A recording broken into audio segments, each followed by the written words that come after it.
We often envision national heroes as these, well, colossal, almost perfect figures. They stand in statues, unyielding, their stories polished clean in history books. But what if the very essence of their heroism was forged not from perfection, but from deeply human struggles?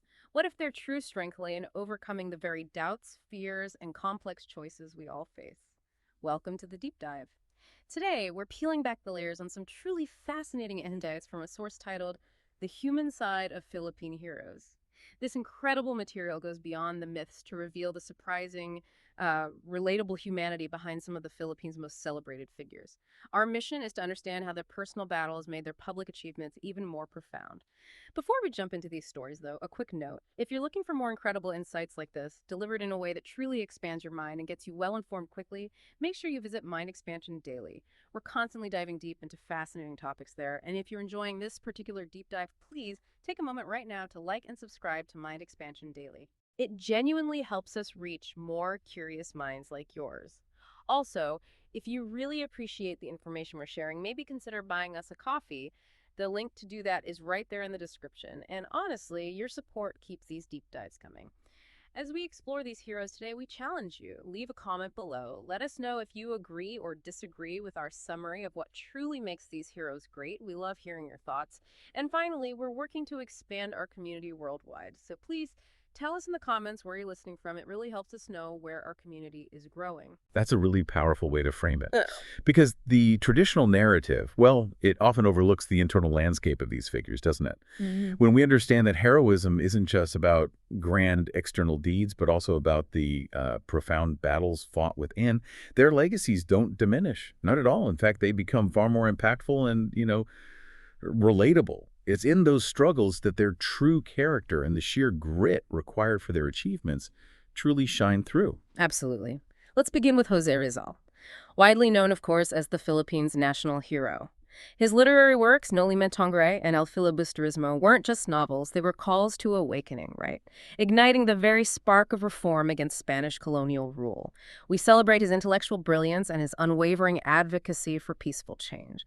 But what did the sources reveal about his internal world? Well, what's truly compelling from the source material, particularly his personal diaries and letters, especially from his exile in Dabitan, between 1892 and 1896, is a side of Rizal grappling intensely with depression and profound self-doubt. He wasn't simply this stoic intellectual figure. He constantly wrestled with the painfully slow pace of reform, expressing deep frustration and questioning whether his efforts, his writings, could truly awaken his countrymen.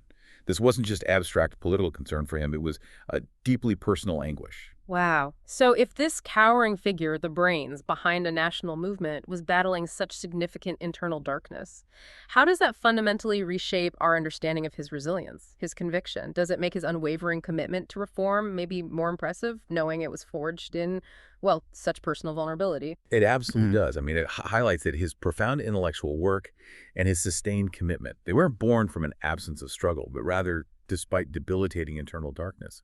His shift towards reluctantly supporting revolution, for instance, that wasn't some sudden ideological leap. It was really an evolution, born from years of disillusionment and the emotional toll of Spain's refusal to reform. And even his personal life, like his long-term partnership with Josephine Bracken, that relationship was marked by societal pressures and, real personal sacrifices. This insight shows that true conviction can emerge even from profound emotional vulnerability. It kind of redefines resilience itself. That truly adds another layer, another dimension to his genius. Okay, now moving on to Emilio Aguinaldo. He's revered as the first president of the Philippine Republic, celebrated for declaring independence in 1898. I mean, a pivotal moment. But his leadership also holds a, well, controversial temper. Indeed.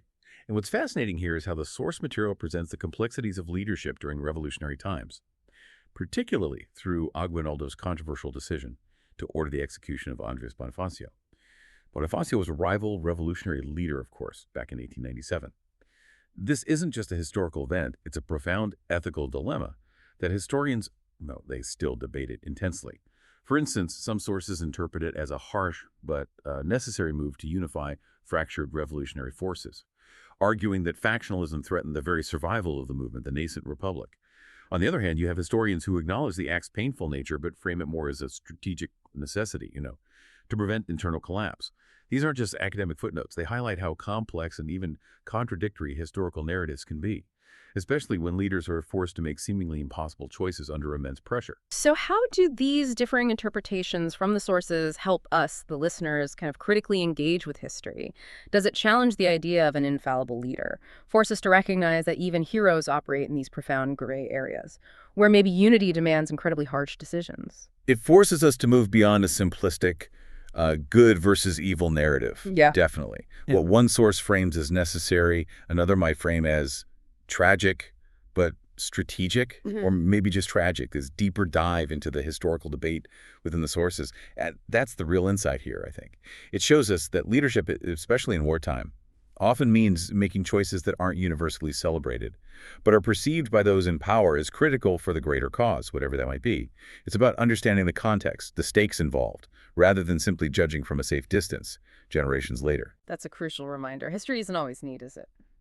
Okay, next up we have Gregorio del Pilar, often affectionately known as the Boy General, and for good reason, his extraordinary youth and undeniable bravery. He was a pivotal figure in both the Philippine Revolution and the subsequent Philippine-American War, perhaps most famously for his heroic stand at Tirad Pass in 1899. I mean, imagine, he was just 23 years old, leading maybe 800 men against 4,000 American troops. Incredible. And what's truly fascinating in the sources is how his bravery wasn't just confined to the battlefield. It extended deeply into his personal life, too.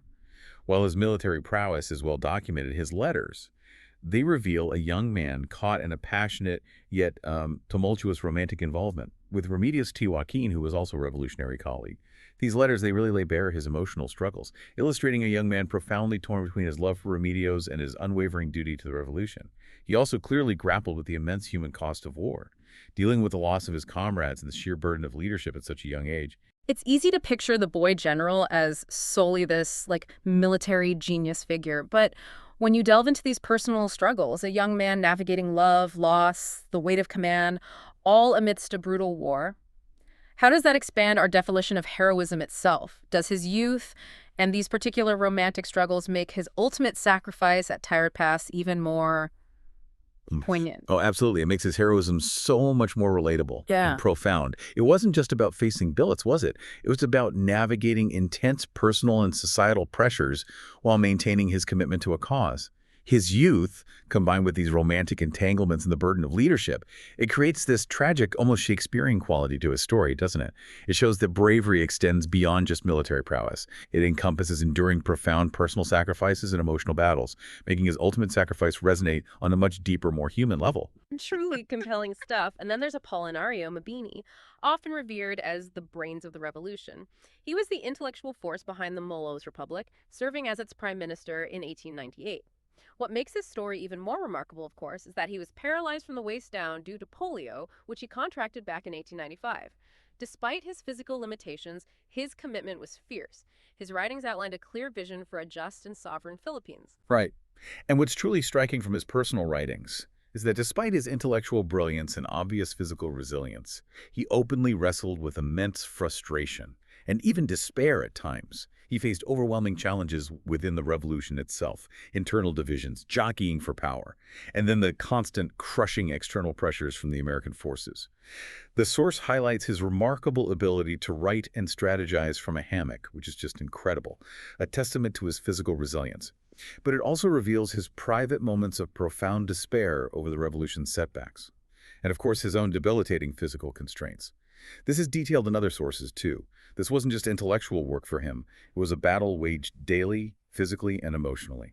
So when we consider Mabini, a man whose intellect was his greatest weapon, battling profound physical adversity and emotional despair, how does his particular struggle elevate his contributions? Does it suggest that true intellectual power and resilience can sometimes emerge from or even be amplified by such extreme personal battles, rather than simply existing despite them? It absolutely does, I think. His physical adversity wasn't just a backdrop. It became an inextricable part of his intellectual power, in a way. His contributions are made even more remarkable because they were forged through constant pain and frustration. It underscores that the brains of the revolution wasn't just brilliant, but his brilliance was honed in the crucible of extreme personal suffering. It's a profound testament to how the human spirit, through sheer intellect and unwavering will, can triumph over the most daunting adversities. turning what might seem like a weakness into an unparalleled source of strength and determination. It's an inspiring thought, isn't it? So when we look across these examples, Rizal's profound work despite internal darkness, Aguinaldo's tough decisions under pressure, Del Pilar's heroism mixed with youthful struggles, Mabini's intellect forged in pain, what's the overarching message here? The overarching message, I believe, is that these untold stories and perceived flaws, they don't diminish their heroism at all. In fact, they make it more relatable, more profound. What's fascinating is that heroism isn't the absence of weakness or doubt or difficult choices. It's the profound courage to act decisively in spite of them. These weren't infallible deities. They were complex individuals whose contributions were born from overcoming incredibly human challenges. Understanding Rizal's persistence despite self-doubt, Aguinaldo's navigation of ethical complexities, Del Pilar's personal sacrifices for duty, Mabini's intellect triumphing over adversity. It really deepens our appreciation for the sheer scale and meaning of what they achieved. And what does this mean for you, the listener? These narratives make our heroes so much more accessible, don't they? They show that their incredible contributions weren't effortless. They didn't just arrive as perfect icons.